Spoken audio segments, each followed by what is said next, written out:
Google is growing its Canadian footprint. The tech giant is planning to open new offices in Toronto, Waterloo, and Montreal, giving enough space for 5,000 employees by the year 2022. The Toronto and Montreal offices will replace existing facilities.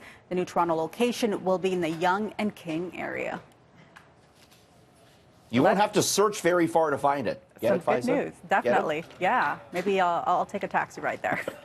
Okay, Richard Southern here with us now. You're looking at average price of Toronto homes, and that's expected to spike this year. We're both renters, Faiza, and I got news for you. We're probably going to be renting for a while yet. Oh, brother. Yep, I know. There's a new report out today, and it says the average price of a home in Toronto is going to go up another 10% this year. That'll make the average price at some point this year $900,000. The average price heading to $900K. Oh my goodness. Yep, this is according to the Toronto Regional Real Estate Board. It says both price and sales growth are going to be concentrated in the semi-detached townhouse and condo markets. It also says rent prices will go up by more than inflation, which is more than 2%.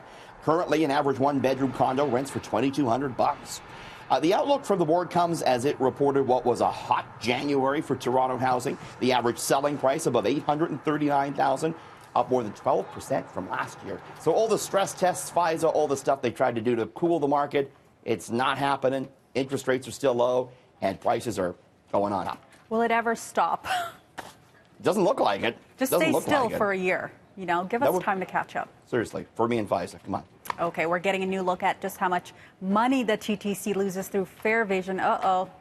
This was really an eye-opener to me. There's a new report out, Faiza, and it found that last year alone, the TTC lost $73.5 million to people not paying the fare when they go through those gates.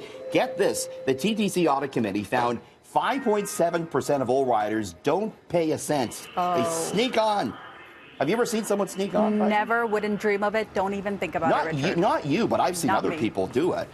They said it's most common on streetcars, where about 15% of riders, according to this report, don't pay.